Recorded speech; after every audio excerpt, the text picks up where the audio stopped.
Pass versus honours. Pass আর honours নিয়ে কিছু কিছু মানুষের কিছু ভুল ধারণা। পাশে আবার কেউ পড়ে নাকি? পাশে তো যারা পড়ে তারা হচ্ছে ফেল করে যায়, তারা হচ্ছে পাস করতে পারবে না, তাই হচ্ছে পাশে ভর্তি হয়েছে। অনার্সে যারা পড়ে তারাই হচ্ছে একমাত্র স্টুডেন্ট, আর পাশে যারা পড়ে তারা তো স্টুডেন্টই না, তারা শুধু কলেজে মানে এমনি নামে মাত্র, নামটা শুধু রেখেছে যাতে একটা গ্র্যাজুয়েশন নামের সঙ্গে জুড়ে যায় আর কি। পাশে তো পড়তেই হয় না।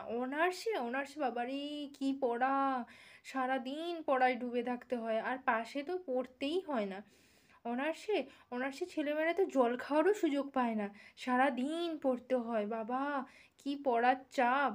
অনার্সের ছেলেমেয়েরাই শুধু একমাত্র স্টুডেন্ট, আর পাশের ছেলেমেয়েরা কোনো স্টুডেন্টই না, ওদের তো মানে কি বলবো, শুধু মানে নামে মাত্র কলেজে মানে কিছু একটা যেতে হবে, কলেজে ওরা হচ্ছে রিলস বানাতে আর স্টাইল মারতে যায়, আর অনার্সের স্টুডেন্টরাই একমাত্র পড়তে যায় কলেজে। আর মানে যারা এরকম বলে তাদের কিছু বলার নেই।